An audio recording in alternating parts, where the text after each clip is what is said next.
Okay, hello everyone. Welcome to Concordia University's Force Space. Thank you for joining us for today's event and our ongoing series with GAMERella, Pixel Art 101 with Hazel Thexton. To help situate you though, we're streaming to YouTube live from Force Space, and we are located here on unceded Indigenous lands in Tiohtià:ke, Montreal. And at Force Space, we work with our university community to help mobilize knowledge. We co-create daily events, activities that examine research questions, all sorts of projects that are in development here at the university. And today we're running this event as a live streamed Zoom meeting. So if anyone has questions or comments, just let us know in the chat and we'll be sure to get those questions to Hazel or anyone else. And of course, anyone in the space, we'll get a microphone to you. But with that, it's very much my pleasure to hand it over for a quick introduction from Owen Hallam, who is the undergraduate student representative at the TAG, Technoculture, Arts, and Games Lab. Over to you, Owen. Hi there. Yeah, which camera? That one? That one. Perfect. Yeah, I'm Owen. I'm one of the organizers of GAMERella. And yeah, I'm the undergraduate student representative at the Technoculture Arts and Games Research Institute here at Concordia, the organization that sort of hosts TAG or helps to organize it pretty much every year. Yeah, I have a short message from the founder and main organizer, Gina, that I'll read out that helps to give some context for GAMERella before we start the workshop. So GAMERella is the world's longest running annual game jam and workshop series that focuses on supporting marginalized game creators and aspiring game makers. Dissatisfied with game spaces and opportunities provided for women in Montreal's game scene, Gina Hara and Charlotte Fisher created GAMERella in 2013. Since then, GAMERella has welcomed over 1,000 participants to a low-stress, learner-friendly environment. GAMERella participants have come a long way over the years, founded over a dozen game studios, went to study games, became professional freelancers, got hired by many AAA studios, and even came back to GAMERella to teach, mentor, and become organizers. GAMERella was, in fact, my first game jam. This year, again, GAMERella welcomes folks from historically under-recognized communities to join us in a weekend of fun game making on November 11th to 12th, 2023. Fantastic. With that, I'll hand it over to Hazel. Great, thank you. Is this working? I can't tell. I'm Hazel. I'm a graduate of the Computation Arts program at Concordia, and I participate in. Oh, okay. It's the button on the box. Yep, the button at the top. The very top. Oh. Yeah. Thank you so much. Is it working now? Okay, great. I can hear it. Okay, so I'm Hazel. I'm a graduate of the Computation Arts program at Concordia. And I've been participating in GAMERella for several years, even before I went to GAMERella. Even before I went to Concordia, I did workshops with GAMERella. So I really know how important and how awesome it is to have this opportunity. And today I'm going to be talking about how to do some pixel art. So pixel art can be a really, I'll just share my screen. So pixel art can be a really an interesting way to create art, but it can also have some pitfalls that people might not be aware of. So let me share this.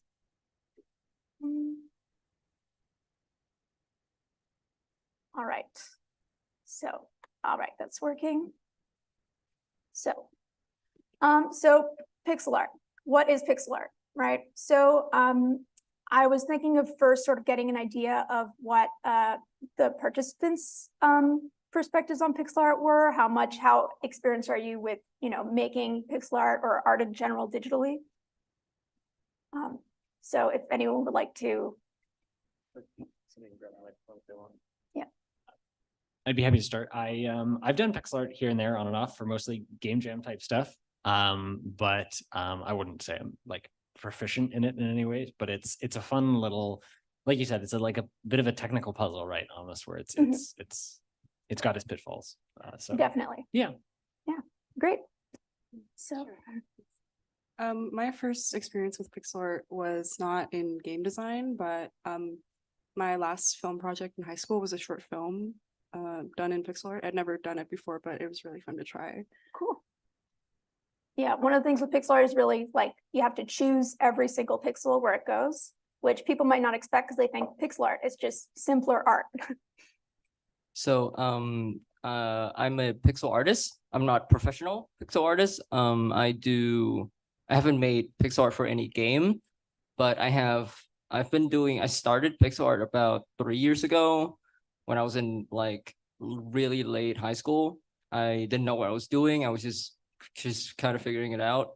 Pixel art is hard because compared to digital art, right, where technically it is still digital art is pixel art, but technically speaking, you have a lot more freedom to do a lot more things with it. Compared to digital art, pixel art has a lot more restriction because there's a canvas size. And even though there are artists with that work with a more large canvas, like 6VCR, for example, is one of my favorite artists who uses really big canvases around 600 to like 700 resolution pixel. And like, although there is it depends on the resolution. I think it has a lot more restriction. And also some artists like to put the restriction on the pixel color as well. And so, yeah, it is really hard to learn. Yeah, so I'll actually be discussing limited palettes today, and I've got some slides just to introduce some of the terminology that you might not be aware of around pixel art, right? If this is something you're doing to start with, or things that you might know about sort of intuitively, but might not know, what it's called or specifically how to deal with it. So the tool that I'm going to be using today is PixelArt, PIXIL art.com. This is a free program. There's ads, but of course, that's the pitfall of free programs. And it's got a lot of tools that are really useful specifically for pixel art. So if you're using something like Photoshop or another tool that's made for digital painting and not pixel art, you might have problems with the automatic resizing and creating extra pixels where you don't want there to be. So that's anti-aliasing. And it's basically what computers use to make images look smoother. But when we're doing pixel art, we don't want that because we want to choose every single one of our pixels. So a couple of things to watch out for when you're doing pixel art is jaggies and doubles. So jaggies is basically the term for any time that there's a pixel that's out of place in a line in a way that would be unpleasant if you look at it from far away. So if you're doing pixel art, you're going to want to sometimes lean back and just squint at your screen to see if an image looks okay. And if it doesn't, you can just fix it. So anytime there's a little extra pixel sticking out, that's a jaggy. And if you have extra pixels that are forming like double blocks, that's going to be a double. So you can see the examples right here. It's pretty basic, but once you start making a bigger image, these details can become a little bit more complicated.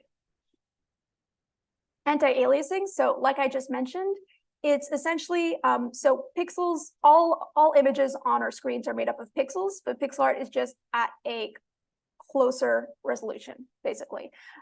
So a lot of images, let's say you save something as a JPEG, it's going to reduce the resolution and it's going to sort of try to fix the areas to make them look smoother by adding anti-aliasing, which is extra squares in sort of an in-between color to smooth the transition between the two. Now, we can use this in pixel art in limited quantities, but we do want to be in control of it. So you can see here the example of adding some dark gray pixels to smooth the transition between the black and the light gray. So limited palettes, something really important to think about. So originally, the limited palette was sort of a requirement of the hardware, right? Nowadays, that's not the case. We can use as many colors as we want, but when we're doing pixel art, should we, right? So there are several different reasons that you might want to use a limited palette. Firstly, it can be an artistic challenge, right? A lot of pixel art is about adding restrictions, which, in my opinion, adding restrictions can improve your creativity sometimes. And another reason is to improve your visual legibility, right? So sometimes if you use too many colors all over the place, it can look kind of messy. It's not really visible. While if you're sticking to your limited palettes, it can create a more cohesive effect. Although there are, of course, the challenges of making sure that, for example, your characters stand out against your background. So we're going to talk about that too. Here you can see the palettes for the Game Boy, the original Game Boy, and the NES. So those are the two palettes that I've got there. And you can see here, if you look at the Pokemon screenshot, if you look at the lines, you can see the attention to avoiding any little jaggies, as I call them. For example, in the Pokeballs, you can see that it's a very smooth circle. If you back away, you can see that it looks like a circle, right? Your brain is not getting confused about that. So finally, the last thing that I'm going to talk about right now is dithering. So dithering is essentially, what do you do if you have a limited palette and you want a color that's in between, or you want to make a smooth gradient? You got to do some dithering. So essentially, having a sort of grid or with alternating colors. And again, if you squint, if you move away, it's going to look like a smoother gradient in between. So dithering is also important to use in moderation.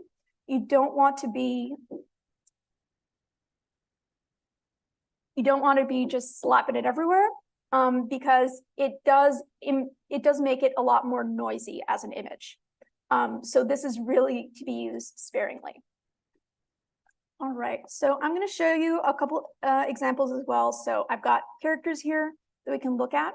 So in terms of visual cohesion, especially Mario is a really good example of character design using pixel art, because every element of the design really improves the legibility of the character without line art, without the need for line art. So you can see how the overalls, as opposed to if Mario was just wearing pants, there would be no division between the arms and the body. Same thing with the length of the sleeves, where the shoes are. The mustache creates the illusion of a nose, where otherwise you would need shadow underneath it to show that. So all of these different little elements, they're not wasted, right? They're all communicating the body shape and where each of these different parts are. Now, Mega Man is another example. So you can have line art on your characters. It really depends on what your preference is stylistically. The important thing is really to think about what your backgrounds are. So for Mario, this works pretty well because you're using pretty simple backgrounds, while Mega Man has a lot more sort of complex backgrounds. So for that, you want to have a pretty consistent dark outline to really help your character stand out. Or dark outline, light outline, depending on what your background is. You just want to make sure that it's really legible. Finally, tile sets. So these are examples of like parts of tile sets from, the first one is from RPG Maker. So another program that you can use, I think there's a free version, but it's a very useful program. There's a trial and everything. And the second one is from Stardew Valley. So just some examples, and you can see that these are much more detailed tile sets than, they're much more detailed pixel art than the other examples that I showed. So that's something that's really going to depend on the engine that you use. If you're using something like Bitsy, you have very, very limited space for your pixels. So that's going to affect what kind of style that you can create. While if you're using something like RPG Maker, you have a lot more flexibility with how many pixels you make. But again, those are also extra choices that you have to make in terms of that. So tile sets essentially is instead of hand drawing every single background in your game, many programs will have these setups where you can upload your images in this format. So take a sip of water. Let's say you want to have a grassy area. In the game engine, you're going to be able to draw your grassy area. And this sheet just has any of the possible corners and different shapes that you're going to need. So these will tile when you put them next to each other. The edges will connect to the edges to their own edges. So it's basically like a tile. All right, so I'm gonna move into looking at pixel art. So when we're looking at pixel art, yeah, we're in there now. So if you notice at the bottom of the screen, this is kind of important because I find it kind of annoying. If you have the ads, you can change where the ads are. And I find the bottom of the screen the least annoying because otherwise it can make a huge pop-up. So important to know. So this is an important feature of pixel art that I find very interesting is the tile mode. So you'll see that here I've placed a tile that I was working on, which is basically like a ruin type background. And I made it, again, with the colors, I made it pretty low contrast because this is really a background image that I don't want to stick out more. And if you see the little sort of ghostly images around it, that's the tile mode. So looking at just the square, it's like this. But if I wanted to check if the corners and the edges line up, I can click on tile mode here at the bottom, and it's going to show me that and toggle it on and off. So let's open, I'm going to open a fresh file. So I'm going to just duplicate. You can't open multiple files in the same pixel art tab. So I'm going to open a new one. So here, like I mentioned in the canvas, when you're opening a new canvas, you're going to want to select your width and height. Again, this is going to depend on your engine. So I'm just going to go with, let's say, 64 by 64. And you can see down here, there's different presets that you can use. So let's see this. You can also select your color palette. So because this is made for pixel artists, you can see lots of different palettes that people have made. So though limited palettes are, it's a choice that you can make, you don't have to do that, of course. You can do whatever you want, it's art. But if you want to create that aesthetic, it could be a really good challenge to use. So let's go with, let's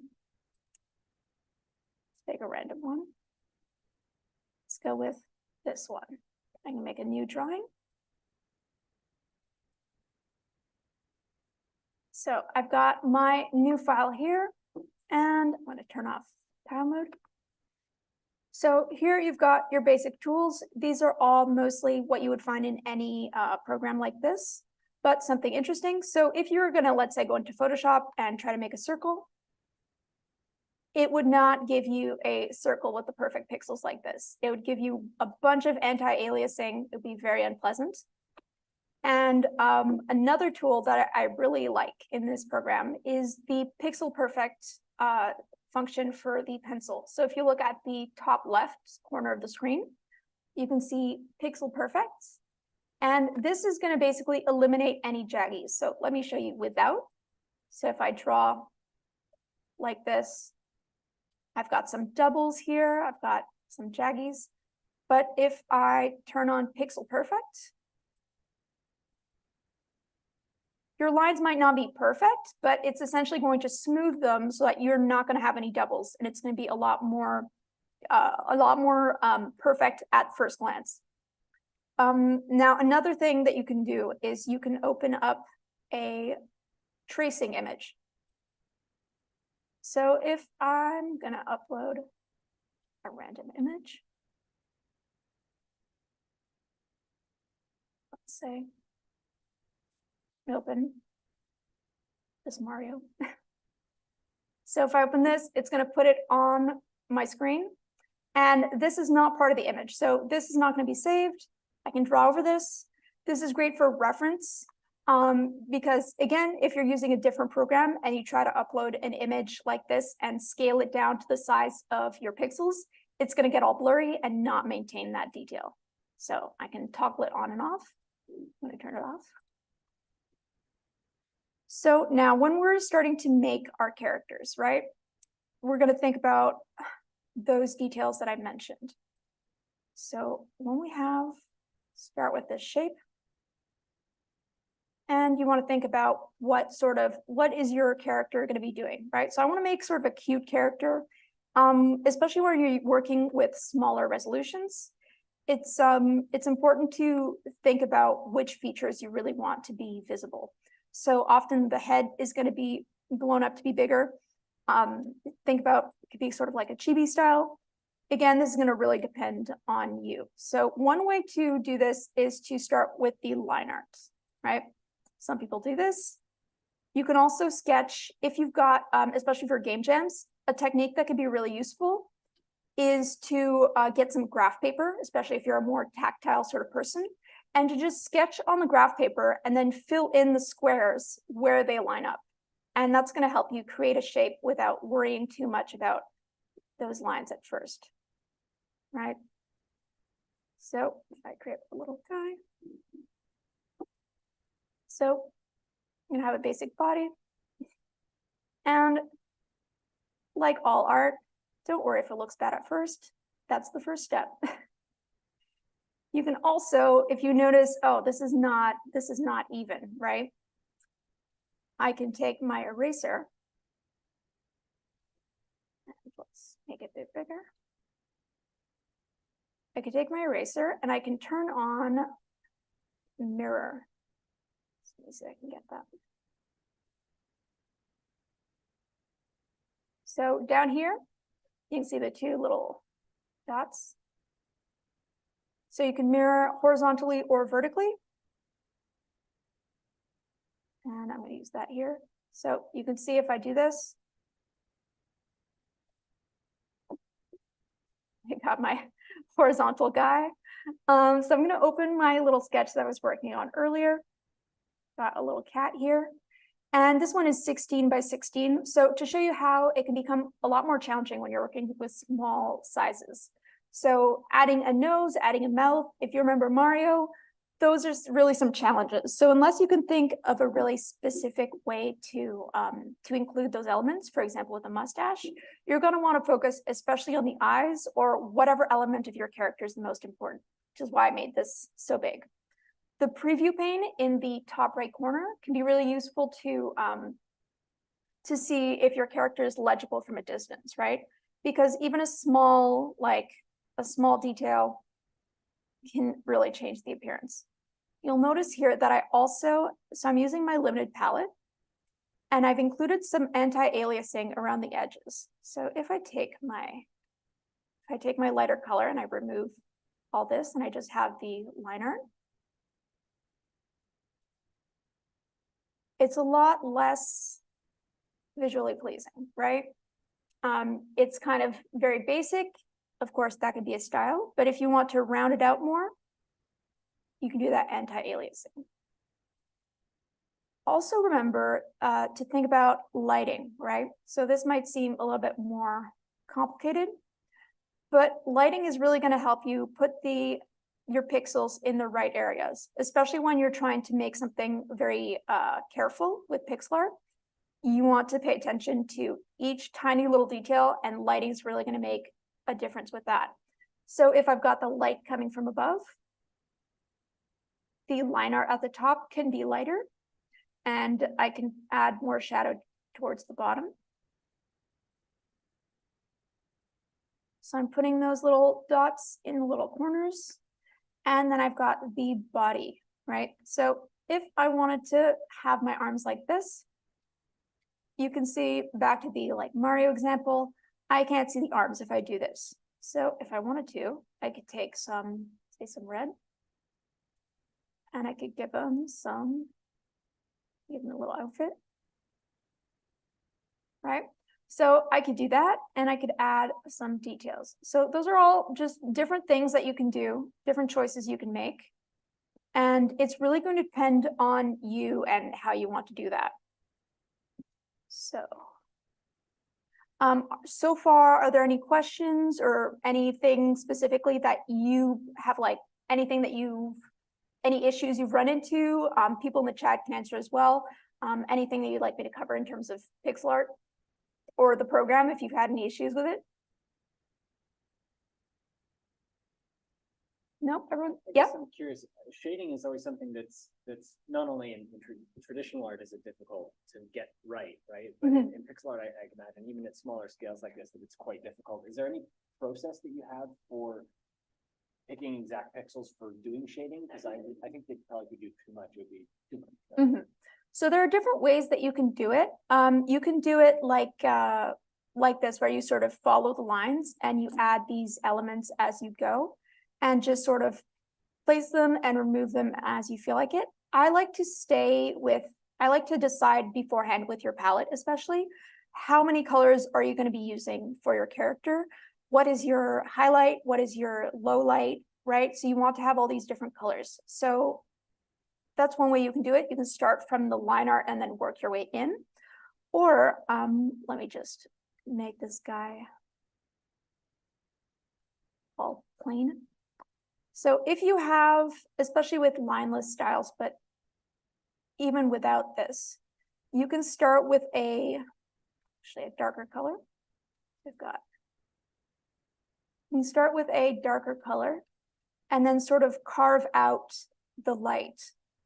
So here, if I'm looking at this, if the light is coming from above again, you can start adding these little areas of light.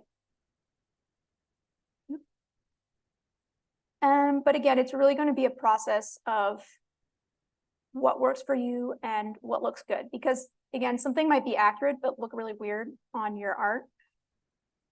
So I'm highlighting the nose here.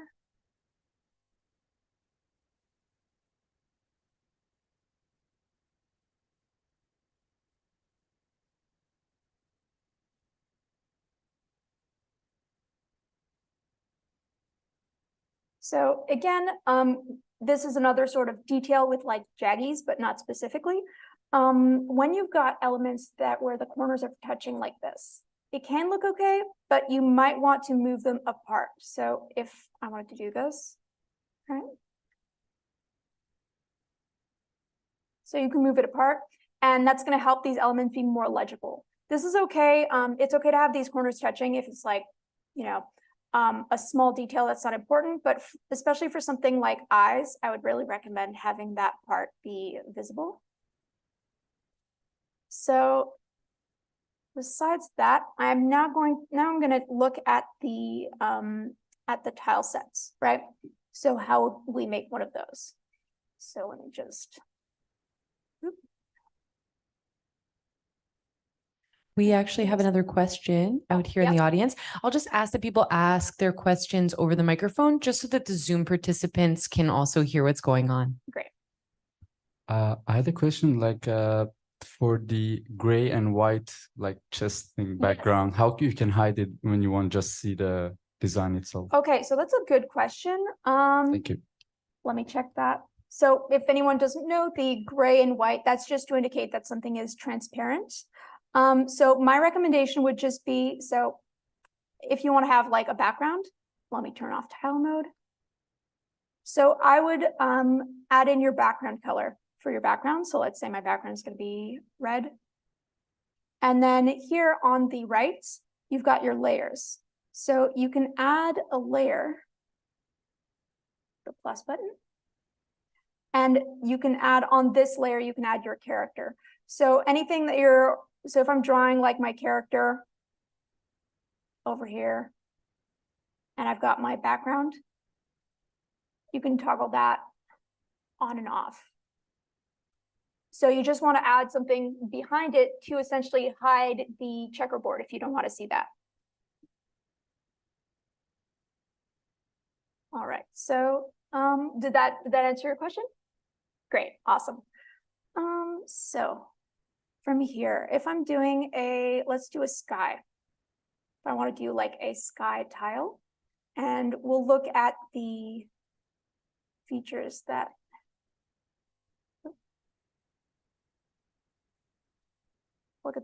pixel art has for the dithering, which is very interesting. So let's say that I'm starting with this, and I'm going to put it in tile mode because I want to see how it lines up. So I'm going to start by just placing some of my clouds. And this is the great thing about the tile mode, is that I can tell exactly where my cloud lines up. So I can come on the other side and I can add that right here. And then maybe another cloud up here.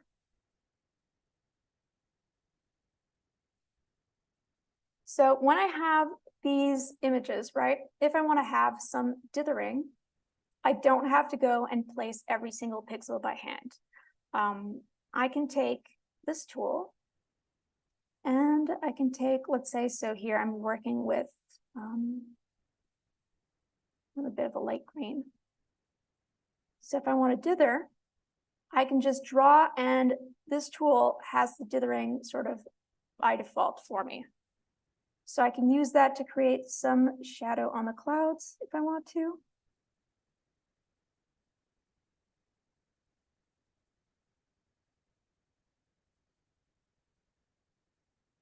And fix that up.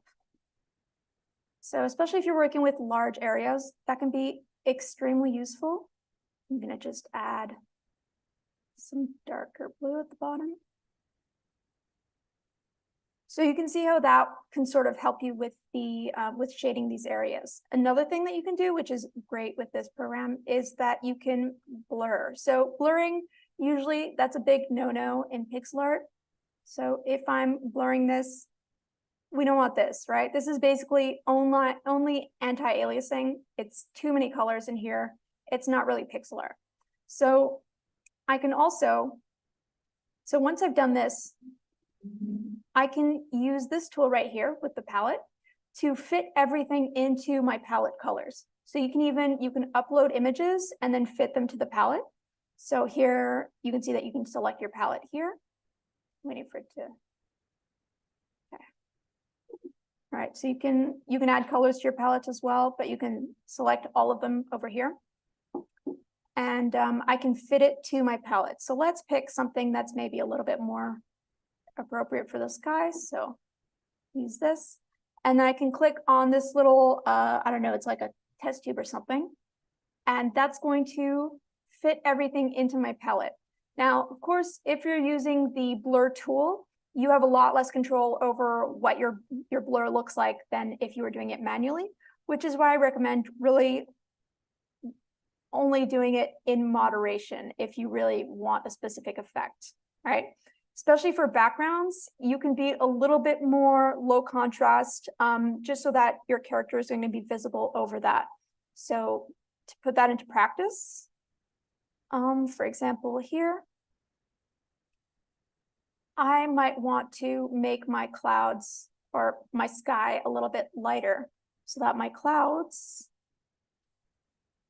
are lower contrast. And if I have a player who's like playing the game, they're not going to get distracted by these clouds in the background that are sticking out. So this would be an example of a tile. So if I look at it up close, right, this is pretty simple. You can add details in the sky. You can have alternate tiles.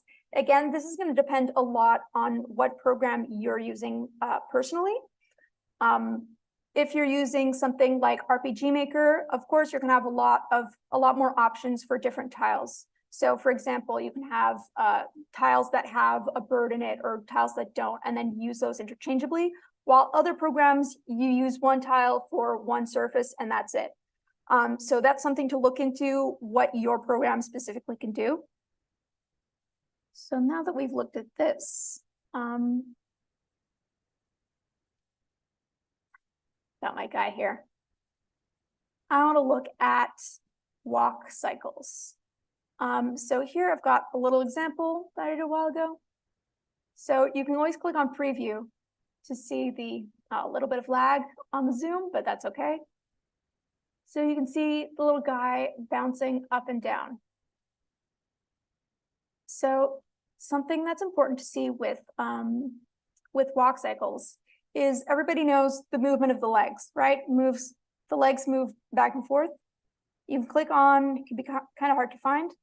Bottom left, there's GIF frames. You can click on it to pop that up.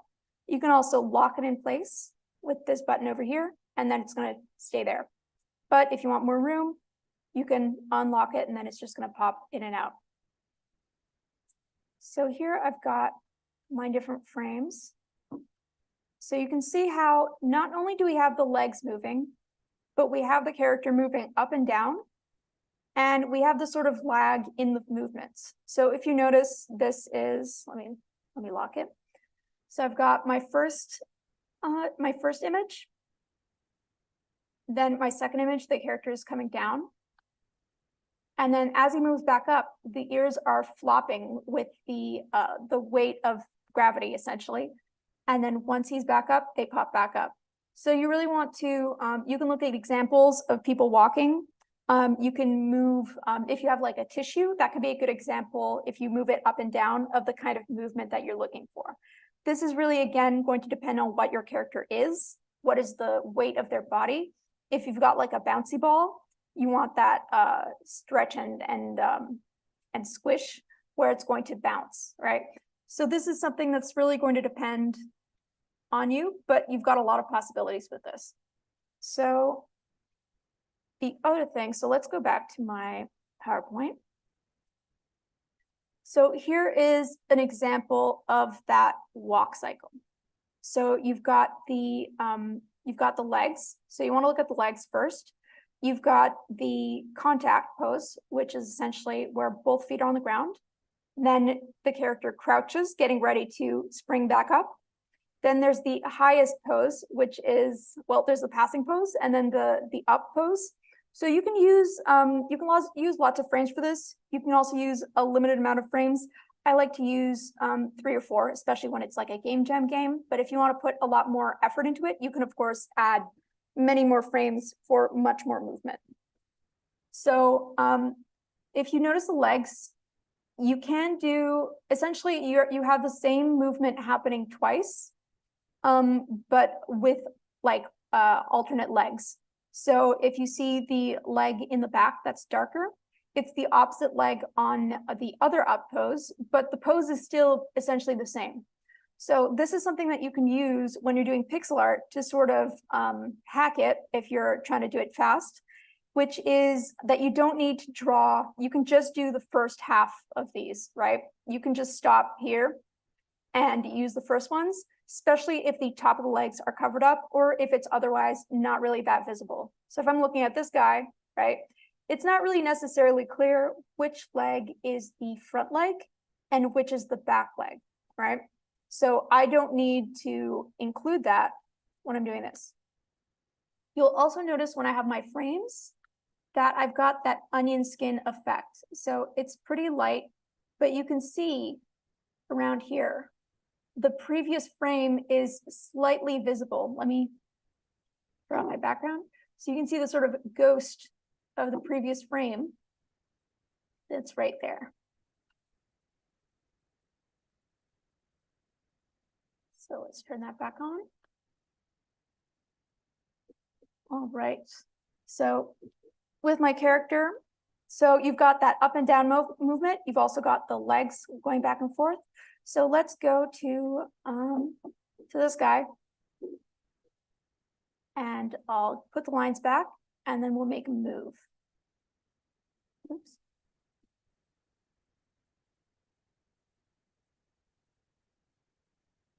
So it's really important when you're doing a game jam, especially that your pixel art, you don't have to use pixel art for a game jam, right? Lots of people use it because they think this is really basic, and so therefore it should be basically easy. Not necessarily. It can be a lot more complicated and it can look a lot worse if you're not careful with what you're doing. So if I've got my guy right here,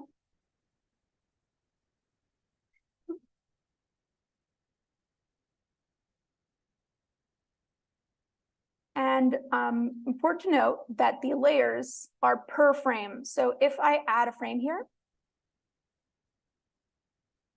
I don't have anything right here. So I'm going to have to paste and move tool right here and move him up a frame. So this is like the basic bottom floor level of animation. So let's see him. He just bounces up and down. So if you're like in a time crunch and this is your last character to do and you've got to make a character quickly, you can just do that and it'll look like it's moving, right? It's not ideal, but it works in a pinch. Now, if you want to add another layer to that, on the down pose, we're gonna add another one. Add him here. And we're going to have a squash pose. So essentially when the character is getting lower down and preparing to go up, right? So I'm gonna just erase the legs right here. And actually I'm gonna leave the arms for now. And I'm gonna put the leg like this. See, sort of hanging down. And let's see, it's got the first one. Oop. Oh, I moved them around.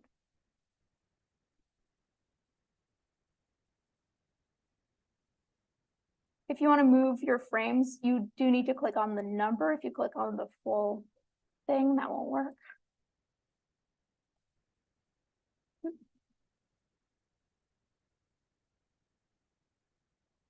Okay. So there we are. So this isn't going to look too good at first. Just got a little kick. So I'll lock this. So you can also fill in these areas a little bit more. So if I've got this a bit more filled in, and then I'm also going to raise the arms.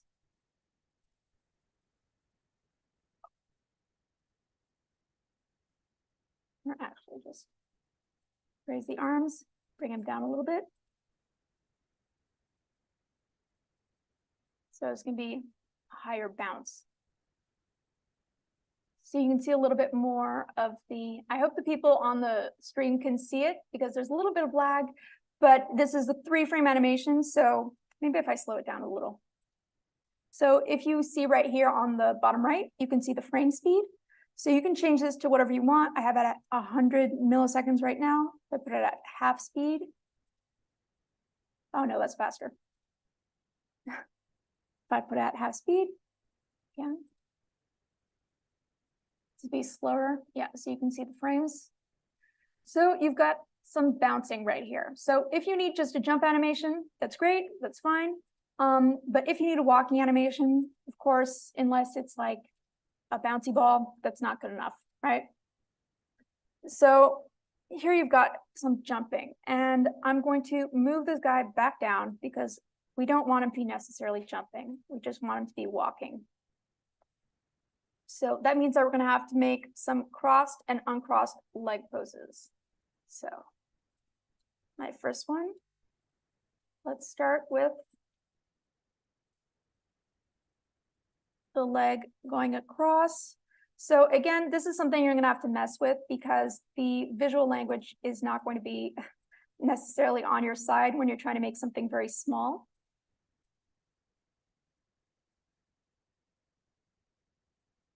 And you'll have to experiment with what's looking good, right? So I think I'm actually going to give this guy a little bit of a thicker body just so that this is a little easier.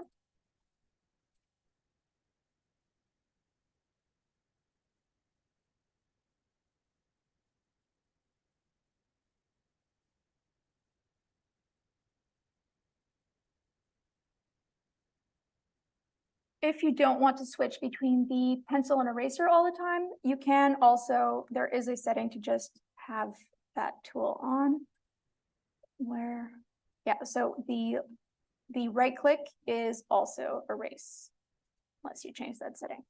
So he's a little bit more chunky. He's gonna be a bit simpler. So if I want to create like a passing pose, essentially, this is going to be a good, this can be a good character for if you're making like a side scroller or something like that, where the character is moving sideways. If you're making something that's more top down, that's going to be a little bit more of a challenge. So if I've got the leg like that, so let's hit this passing pose, and then we're going to have the crouching down and delete these because I changed my guy.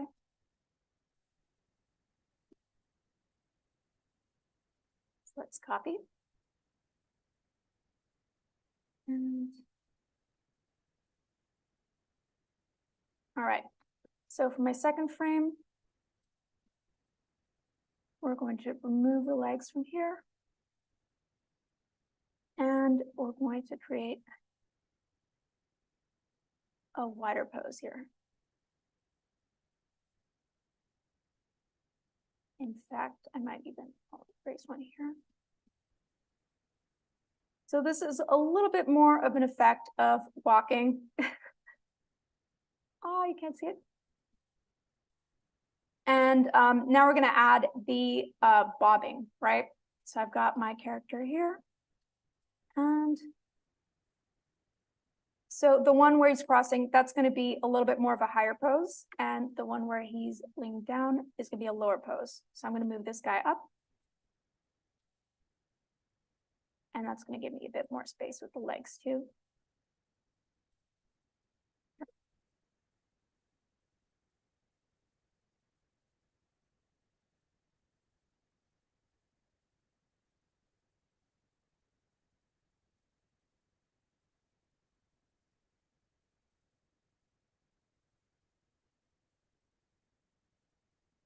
All right, so I got my character.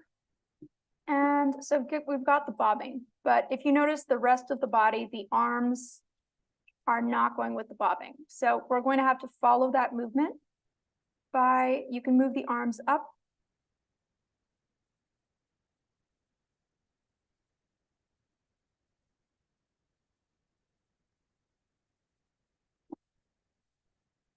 You're going to have a little bit of that effect.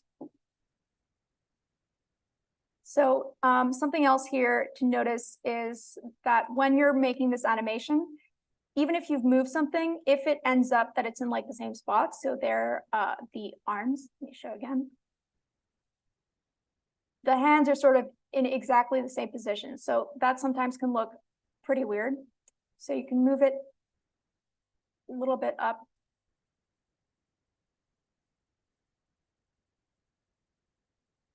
So it's going a little bit more up.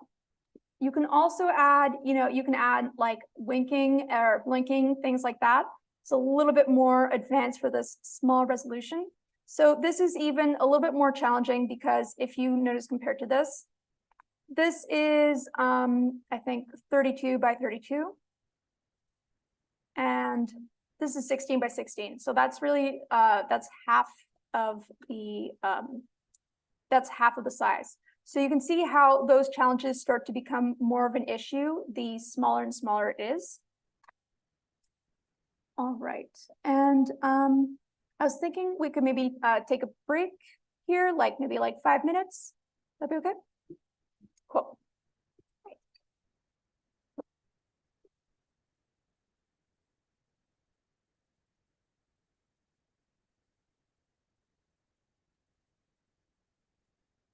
And in the meantime, if anybody has, questions in the chat or anything like that, that'd be great. I also wanted to note that we do have, I believe, one more workshop. I think we have a Bitsy workshop at some point. I'm not 100% sure when that's going to be, whether it's on. I think it's on the 10th. It's on the 10th? At Okay. around 12 p.m. Okay. Yeah, so that's on the Saturday. I'm not sure if that's Jammer only or if that's going to be open to the public as well. But there's that. And then if you are coming to the Jam, I will be doing a workshop on Sunday for uploading your games to Itch. So yeah, we've got lots of fun stuff coming up. Yeah, we'll take a little break, I suppose.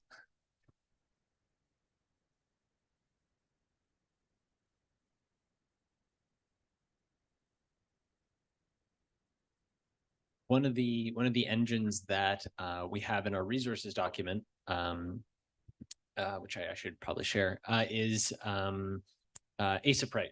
Sorry, not Asaprite is one of them, but Godot is a great engine for pixel art. Actually, a great game engine because they have the engine itself is optimized sort of for 2D pixel animation. It's got a whole bunch of features for sprite sheets. So like the sprite animations, running them together. It's quite a cool engine for doing that type of stuff. And of course, Bitsy as well is another great one for that.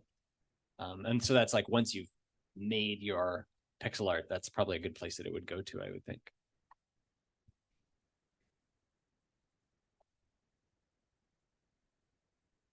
Great. So I think we can get back to this. So when we're looking at we've got our down pose, our up pose, and we've got our passing pose. So I like to combine the passing pose and the up pose basically, which is basically where the legs are the closest together. And then down is where they're going to be feet for this part. Got that. And I'm going to add another frame where it's essentially more of a rest frame. So essentially where the contact is. So I'm going to take my little guy.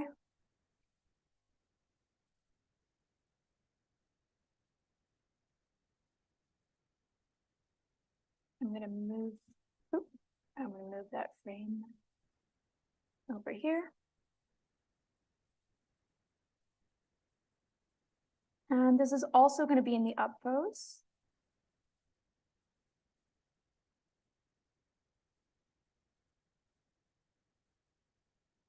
But I'm not going to have the arms sticking up in the same way.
So depending on what kind of character you want, how you want it to be, you can have as many frames as you want, but I recommend sticking to like 2 or 3, especially if you're using something like Construct 2 or 3.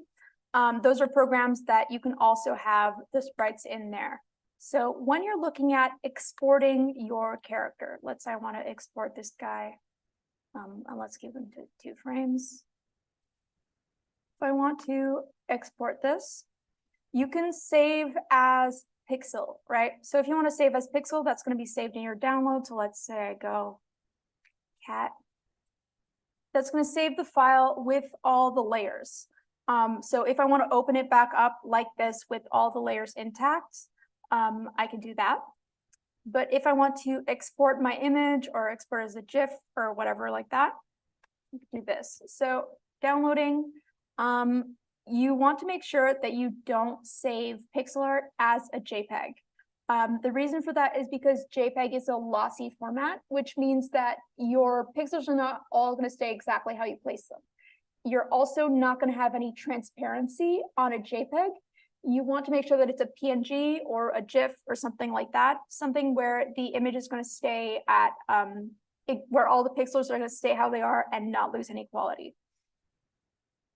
So you can download here, you can see the options because I have these different frames. You can download it as a GIF, or you can download it as a sprite sheet. So let's say here it's saving as pixel art sprite. If I want to open this,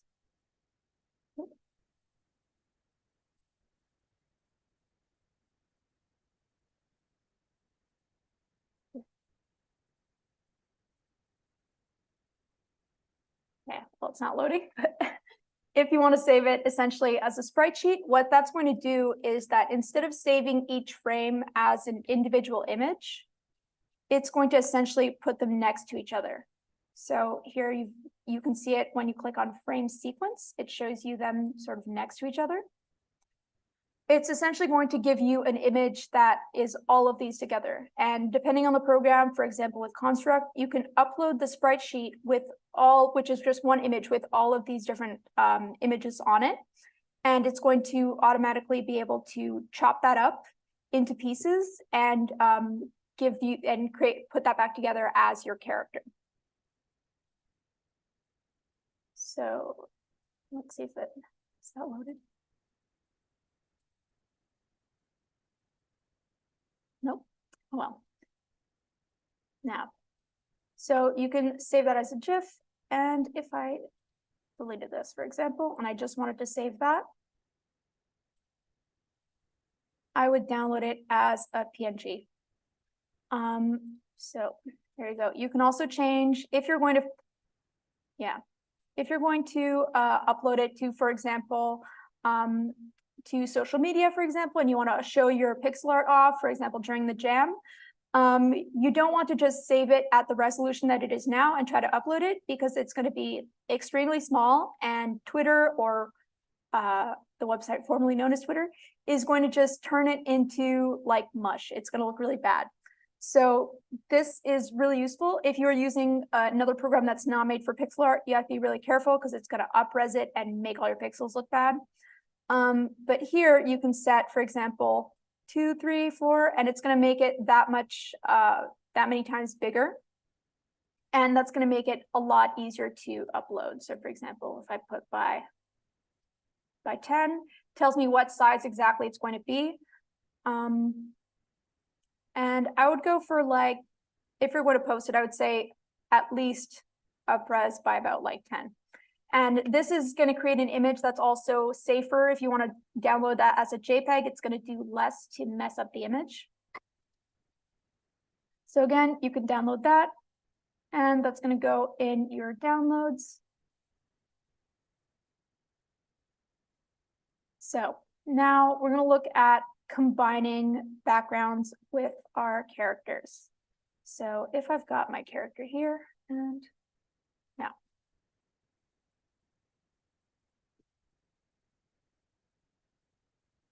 Got my little guy.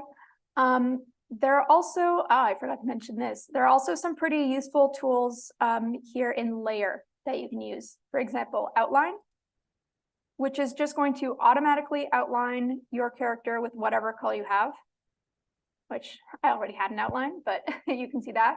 So if I'm making an asset like a coin, for example,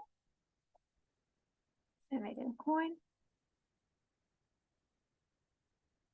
And I'm going to fill it with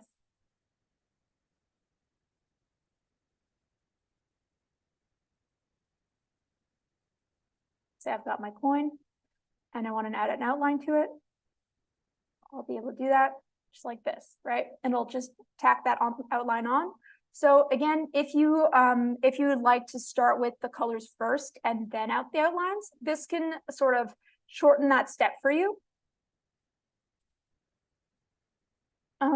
You can also empty things with the bucket tool, basically. Right here in Tool, you do clear pixels, and that'll erase that whole area.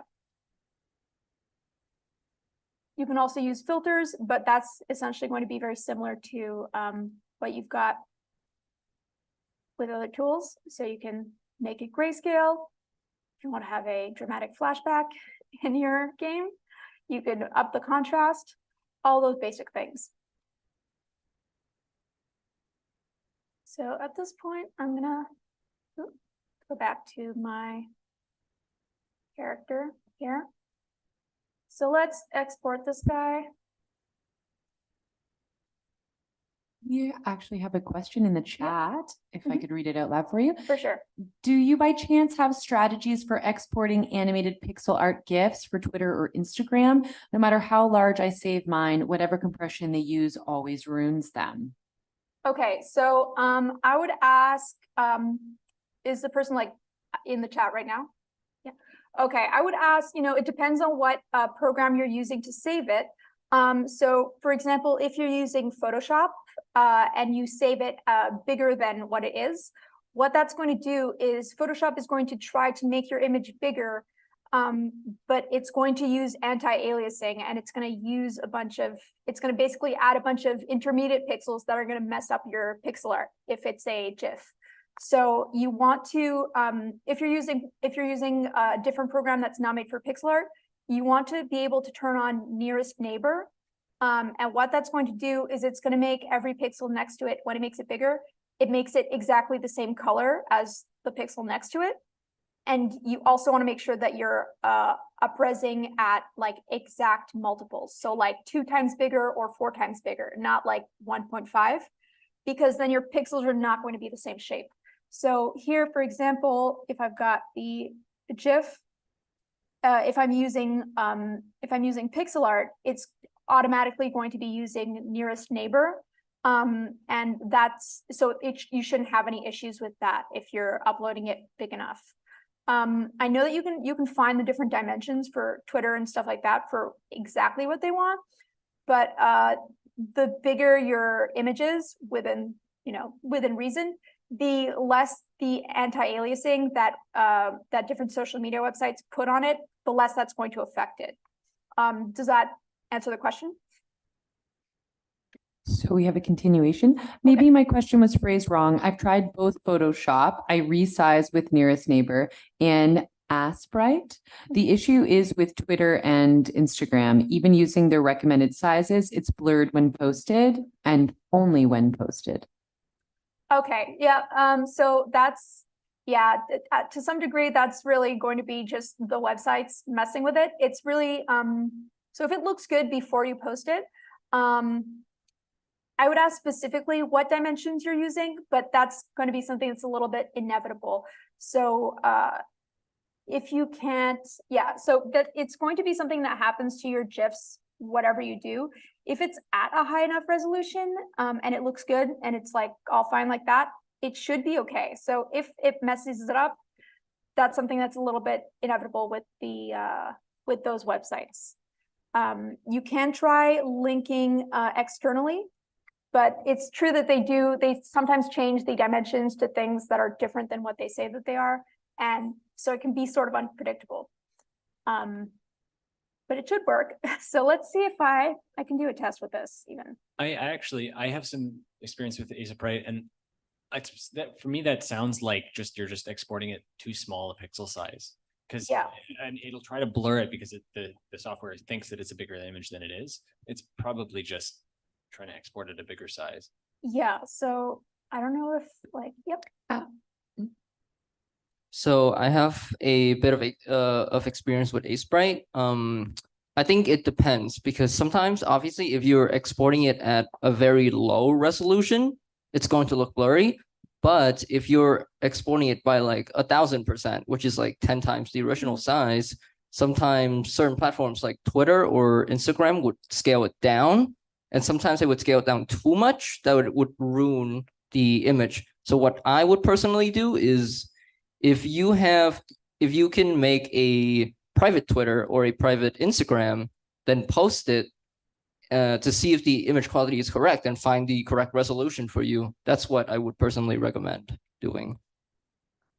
Yeah, if you're using the dimensions, like that's, yeah, besides if you can find the specific exact dimensions that Twitter likes or whatever the website is, and it's at those dimensions, like in terms of pixels, you usually should not really have that many problems. You might have a little bit, but if it's really like very blurry, then yeah, it's not a high enough resolution. So Alex says that makes sense. Thanks for the troubleshooting help, and maybe they'll link externally. Appreciate it. No problem. So okay, so this is not visible. So there we go. And yeah, I don't know if you want to also, you could try downloading it through PixelArt.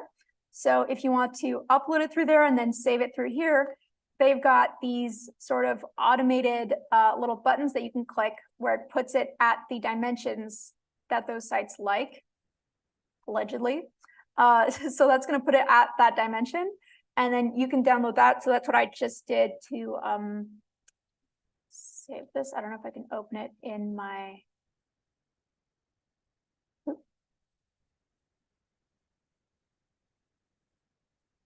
But yeah, you can also try sending it to someone like over Facebook or something. And if it doesn't look blurry for them, you should be okay. It should be a high enough resolution. That could be a little test that you can do. All right. What's this? Okay, so that's for downloading stuff like that.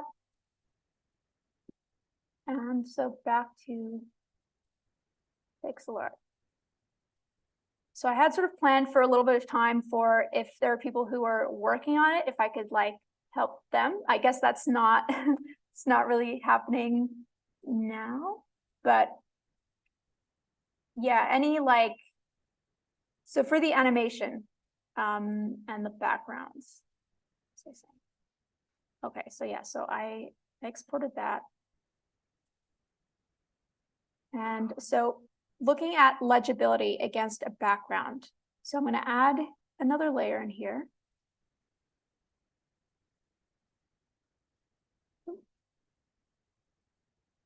Move that up.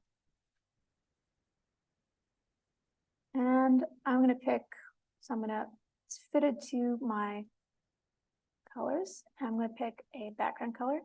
So this character was designed to be against very dark backgrounds.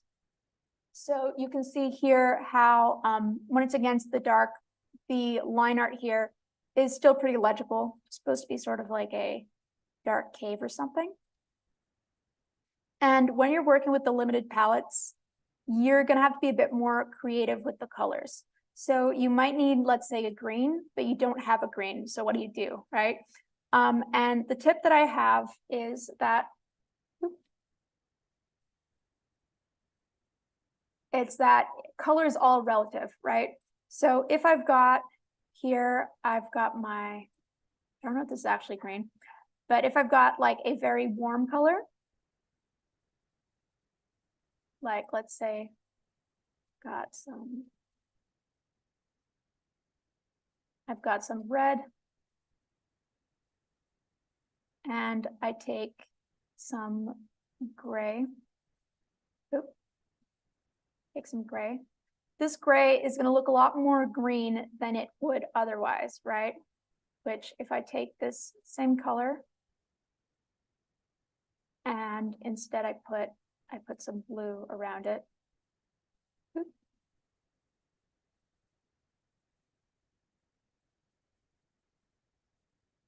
I take the same gray. It looks a lot more cool than it would otherwise. So the same color that you're using can be used in different ways depending on what the environment is and what you're doing. So if your sky is, let's say, if you're like, let's say, underwater, right? The gray is going to create a much different effect than if you were on some red. So I've got my character and I've got my background layer. So how do I do the limited palettes with my characters? So like I said, this was made for a gray background. So I'm going to set up tile mode and I'm going to create a little bit of a background for my bat. So maybe I can have some, maybe we're going to be like in a dark cave. So you can start creating that. You've also got the brush that you can use here. There are different kinds of brushes, and depending on what you're using, it can be a great way to add texture without having to work too hard. So I'm just creating sort of a random image because I'm trying to get sort of a rock effect. And once I've done this, I can start fixing it up, looking at the edges to make sure that it lines up. So I'm going to take I'm going to force it into the color palette. I'm going to take my gray and I'm going to be cleaning up these edges so that I feel like it sort of fits into that tile set. So it can be really slow to create a tile set, but it can also be really fast depending on what you're trying to do.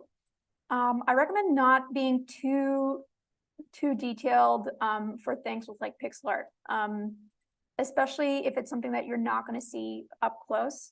If it's something that you like zoom far out and you can't, it doesn't make a difference when you look at it, you don't have to include it, and especially don't work on it for like hours and hours, because you will be wasting a lot of your time. The important thing is that it does its job, right? So what is its job?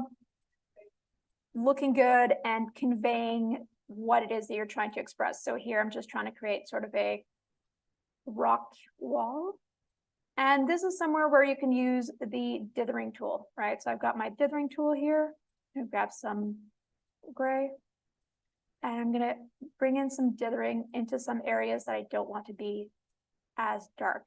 Now, I've got a lot of jaggies in my image right now. That's something that I'll be able to fix. You can see how, as I'm doing this, the tiles on the side are also changing. So you can see that happening. And finally, I'm going to come in with a lighter color, and I'm going to use that to add some lighter areas on my rocks.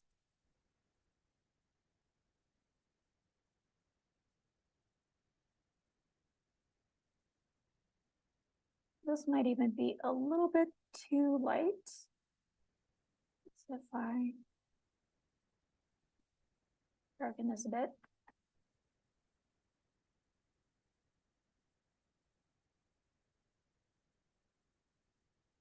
Right.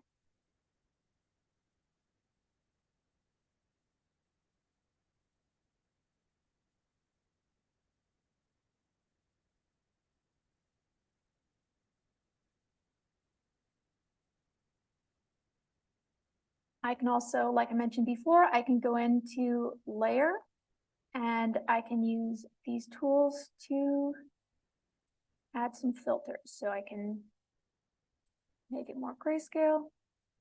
I'm going to lower the contrast, lower the brightness.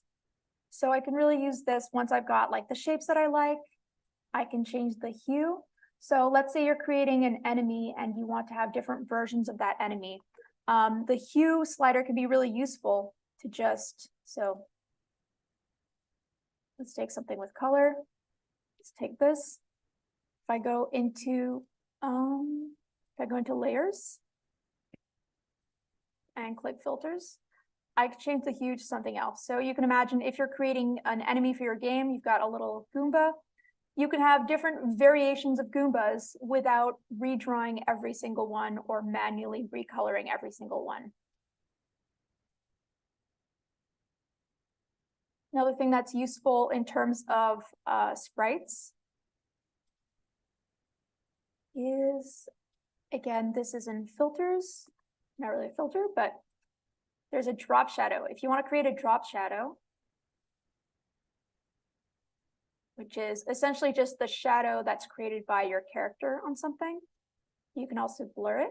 So these are all some features that are just built in. I would recommend, again, here to start with a non-blur drop shadow, and then you can mess with it if you want. So if I lighten my character so you can see the drop shadow, you can see that that can be a really useful tool to use if you just want to have a little shadow on your guys without manually, again, placing every single one of those pixels, because we do want to be in control of each of the pixels, but that doesn't mean that we have to like place every single one by hand, just that the intention has to be there. So I've got my little rock wall. So let's see what it looks like, my character on top of it, right? So I've got pretty good legibility. I do want to maybe make my character a little bit lighter. And this is something that is important to test also in your engine, right? So even if it's legible from here, it might not be legible when your character is running around.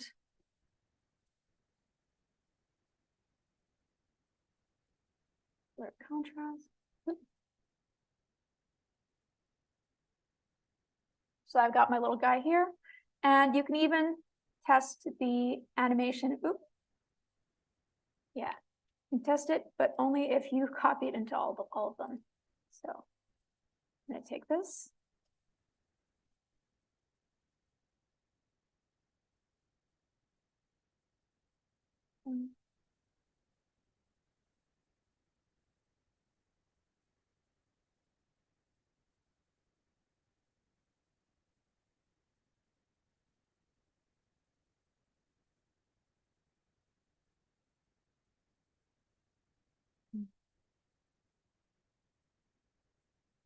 It's not letting me copy it.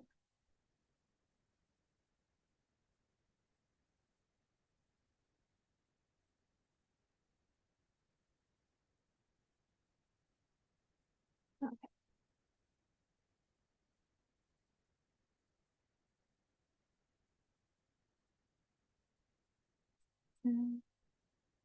Add a layer. Move that down. Put that in.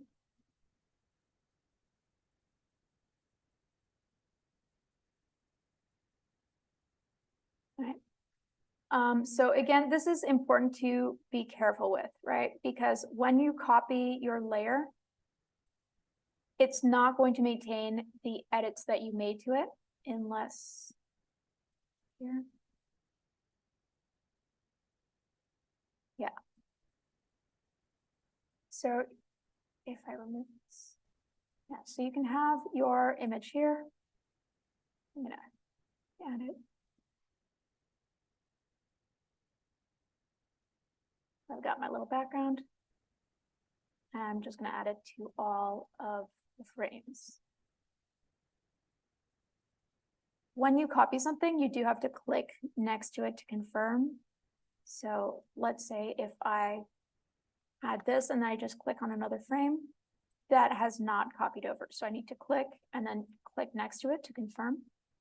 So if I saw my little preview, I can see my animation against my little sprite sheet. So I can see my background right there. And so I can use that to compare the sort of legibility of the character against the background. So this does show me that I do need to have some lighter, or not lighter, less contrast in my background. And when you're making tile sheets, so you're going to be comparing against your character and against the background and against any, depending on what kind of game you have. If you're doing, for example, a platformer, you're going to have your foreground elements, your background elements, and any elements that are in the foreground includes, so your character needs to have, it needs to be visually distinct from everything around it. But then your foreground elements, so let's say taking the, let's say, Mario example, if you've got enemies, pipes, the ground that you're standing on, all of that needs to be distinct as well from the background. So I've got an example that I can pull up. When I was doing that.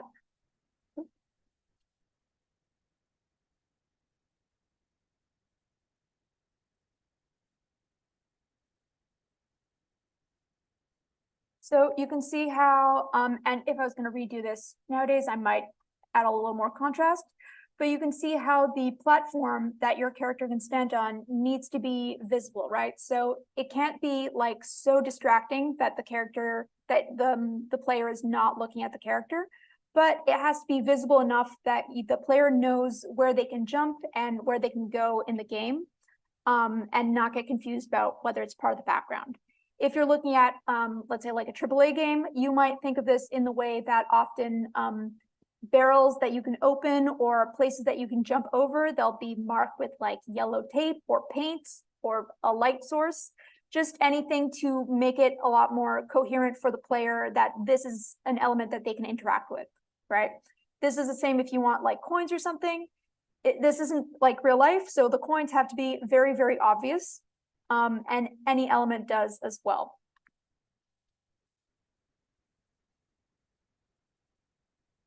So are there any other questions in the Zoom? Anything that I could cover with the pixel art or with the program itself that anyone's having any trouble with?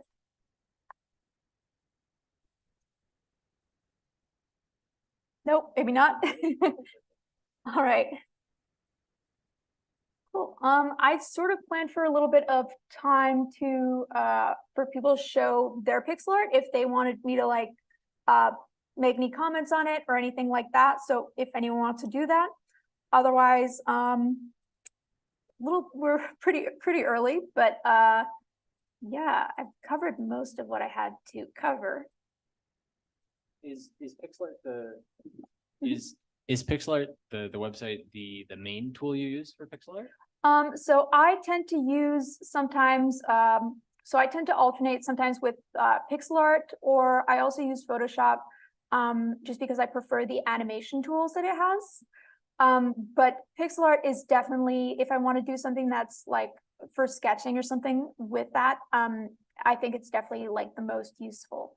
If I want to start like making a GIF or something like that, I might not use it, but it is the main tool that I would use for, especially for sketching or for something where the pixel perfect element of it is really, I think, one of the most useful features of pixel art, because like creating like jaggies and stuff like that, that's really one of the main things that's going to trip you up if you're using another program.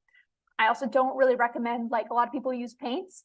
Paint is great, but it doesn't have layers. And layers is one of the most useful things that you'll be able to use if you're doing art, because you can remove stuff or add stuff. Yep. I think they're adding layers to Paint.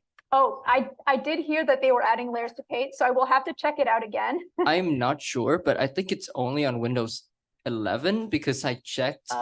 I'm not sure because I checked on my computer and it wasn't available. Yeah. And so it could just only be on Windows 11, but you should probably double check that. Mm-hmm.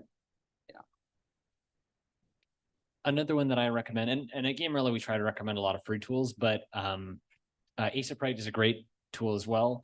Similar to PixelArt, it's a desktop application, so it doesn't use the web. To get access to all features, it is about $10, give or take a little bit with the American conversion. So it's good to know that there are free alternatives, but if you're looking for something more long-term and you want to spend money, Aseprite is a good next level, though I believe there are more complex tools even beyond that. But yeah, this is a great place to start.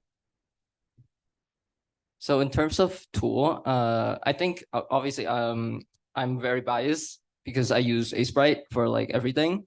But if you want an Aseprite alternative, I think Pixel Studio is a really good free tool that you can use that is available on Steam, and it is also available on mobile. And I think there are ways that you can transfer if you're doing art on mobile, you can kind of transfer it between your mobile device and your computer through the program, but I'm not very experienced in that because I don't use Pixel Studio very often. But in terms of power, I think it is very similar to Aseprite, because they have a cell system which is very similar to Aseprite idea of different layers on different frames. Mm-hmm. It's a little different, but it's very, very similar on like a power level, I guess you could say. Lots of great tools. Yeah, in terms of, I thought I would just look a little bit at the canvas option. So so grids can also be really useful as well. So to add the grid over image, I think I'm two. Yeah, so it was two big pixels to show, but you can see now you can have the little grid right here. You can also, what I mentioned before was the layers, right? So that the layers are different for each frame. You can have persistent layers, but this is like for the entire file, so you can't turn it back off. So just some things to know. And like I mentioned again, the onion frame, the onion skin, that feature is there as well. All right. So to look at just like a bigger pixel art work, just like as an example, I'm gonna open a photo. So this is with this one. So this is one that I did with a limited palette. This is a I'm not the original artist of this image. This is a Leyendecker piece that I redid in Pixel. And you can see how small areas do have to be essentially suggested, right? So we've got the skin. And once you zoom in, this is like mush, right? You can't really see a nose or eyes or anything. You want to figure out what is the minimum amount of pixels essentially that you can place to create that effect from afar. So another example of dithering right here. So you can see where I wanted to have this more delicate effect. Single pixels are really, really useful if you want to do like stars or bubbles, because if you have them in a regular drawing, it's just gonna look like dots. But if you want to create a sort of twinkling effect, those little spots can be really useful. And also notice here, so you want to have that even transition between each layer. In fact, here I think there's a mistake, but you want to have, so you don't want it to go like 4 and then 2 and then 5, right? You want each one to sort of go into an even gradient like this. Right, so that's sort of what it would look like if you had a more, this is not as limited of a palette, but this is sort of what it looks like if you want to make a larger image like this. All right. Any other questions or comments? Hi, I might not be able to ask this question properly, but sometimes depending on how curved the curve is, the number of pixels on the same line is different. Like, how do you calculate that? Yeah, you're 100% right. So depending on what the angle of the curve is, if you've got, let's say, let me open I'll just open a new thing. So let's say that I'm working with this and I want to create a line, right? So let's get a pixel size one. If you've got a straight line like this, no problem. If you've got a 45-degree angle, no problem as well, right? This is perfect. Where it gets more complicated is where you need lines like this, right? So either you can use a tool like this, which, as you can see, like it automatically creates the lines, or you are going to have to like figure out exactly how many lines you need to have, how many pixels in each line to be even. This is why I recommend to use tools like this so that you don't have to do that sort of manual that manual calculation. Are you talking more about lines, or you said curves? Yeah. Well, I was looking at your example. Something organic like a butterfly wing is so dynamic. It's definitely challenging. I recommend, especially when you're working with a more complicated image, to really have that reference image of what you're working with. And in a case like that, I recommend working backwards from the shape, not from the line. So if I was gonna create a butterfly wing, so you can use these tools to create straight lines and all of that, but you can also just, so if I'm using the pencil, I'm just gonna grab a color. So and here I'm going to select rounded pixel shape so I can make rounded pixel. So I like to just create the shape and just sort of carve it out like you're working with clay. So let's say I've got this shape over here. And I'm just going to start shaping it how I like. And the pixels are not going to be perfect right now. They're going to have to be corrected later. But to have that, let's just make a heart. To have the shape, I can start from here, and the horizontal tool is very useful here. And you can just, back up, look at it, and figure out where it needs fixing, right? So I can just look at this and know that right here in the middle of the heart, it's too jagged.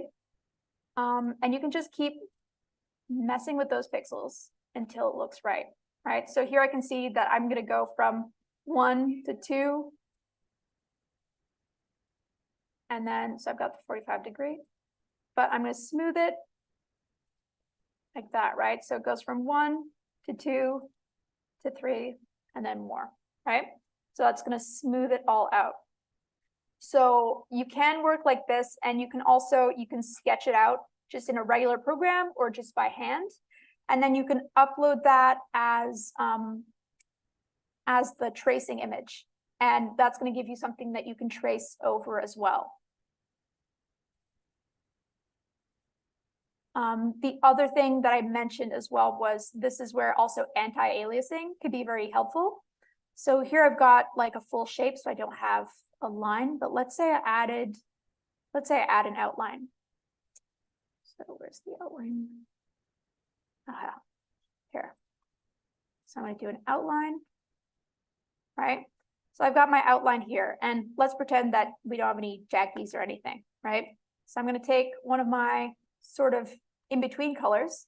I can zoom in, and I can use this to create some anti-aliasing. And again, we want to be pretty light with this. We don't want to do it too much, but you can place it anywhere where it's creating too jagged of a line and where you need to smooth that out a little bit. And when you zoom out, it's going to help it look a lot smoother. Does that answer your question? Yeah, thank you. Great, awesome. Did anybody else have a question about pixel art? Nope. Everybody's an expert. I'm sure questions will come up on the day of jamming or in For practice. sure, of sometime. course. Yeah. Yeah, these are things that really you run into issues as you do it. Luckily, like there's a really great online pixel art community and lots of tutorials that you can find on all sorts of stuff like for free, right? So this is one of the advantages of pixel art, is that there are lots of people online who will tell you, here are some strategies for creating a tree, or any of these different elements that you might want to make for a game that I might not even be thinking of right now, grass, all these things. People have tried it and it's either worked or not, and they can tell you, right? So building on that knowledge can be really useful. And I mentioned construct, which I should probably mention again, or not again, but I should clarify that this is one of those examples of a software that's not optimized for pixel art, where you do need to make sure, like when uploading to the web, that you have a high enough resolution that it's not going to mess up with your image. So dimensions are really, really important with pixel art. So I would even recommend that before you even start, you find out what dimensions each of your sprites are, and that should be how big your canvas is.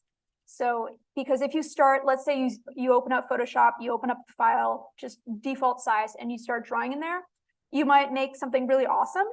And then when you're ready to put it in your game, you realize that it's like 3 times too big, and you can't resize pixel art the same way that you can resize, any other drawing, because each pixel is in that precise place. There are some ways that you can resize things somewhat, especially in this program, you can resize things. So you can resize things, but it's not necessarily going to look the way you want it. So let's say I resize this like this. It's maintained the pixel art style, but you can see how it's messed up all of my outline, all of my lines here. But if you do need to shrink something, and this could be a good base tool to use, because if you use any other resizing tool, Photoshop, Clip Studio Paint, any of that, it's going to make it a blurry mess if you resize it at all. So yeah, so this can be something that you can use for that. And again, this is somewhere where how you resize it, if you resize it to like a quarter of the size, you're definitely going to get a lot less messy pixels than if you're resizing by 1.015 or something, like a less even number. So this is something that's great with this preview here, because you can also see the choice that it's making before you confirm it. Yeah. So this could be like a really good starting point if I'm like, oh, I made the heart too big, and I could then restart from here. Oh, but I still have the mirroring on. Right. So, yeah. Also, just the blurring here again. And reapply the palette. See what that does. Yeah, so pretty interesting. Oh, someone asked about the checker, and so I do recommend adding the background, but you can't switch it off. So you can click here, turn off the checker. I do like to have the checkerboard on though. It's kind of like it is useful as a grid without having the grid on top of everything. It does give you an idea of how big it is, but yes, you can turn that off. Sure. Yep, there you go.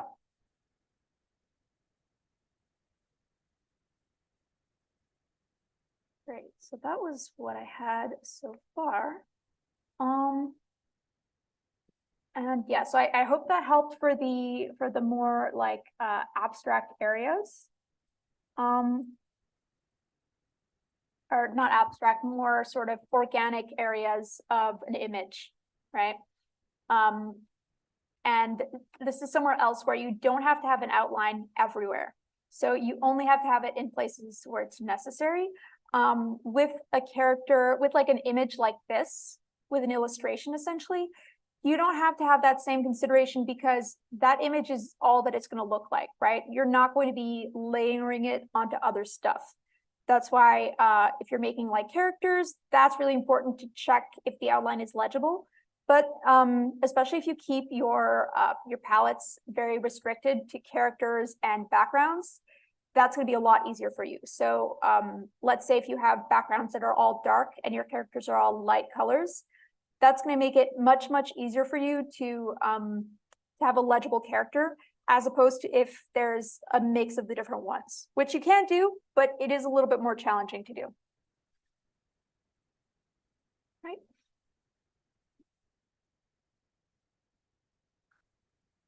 I don't know if anyone else has something they'd like to do. That's most of what I did, but I do really encourage that you experiment with pixel art, even if you don't do it for a game jam. It's, you have something to add? Okay, but even if you don't use it for a game jam, it's like a really good like puzzle for your brain of how to figure out where you're going to place everything, and it could create a really satisfying image. Yep. So I know that we're finishing up, so if anybody wants to see more pixel art example, I do have a website that you could check out. Can I? Sure. Okay, so the name should be you can check it out on your own device, or okay, you can pull it up on stream. It should be TAPPY HOME and then .CRD.CO. I think that should be it. Yeah. The website doesn't look great, but Cool. it's because I made it like a year ago. But you can Yeah. click on original art on the top there to see some of the pixel art if you want. Some looks great, some looks not so great because they're, you know, they're kind of old, but Oh, cool. No, yeah, that's definitely interesting. You can see a lot of examples of like, you know, for the dithering, some animation. It's awesome.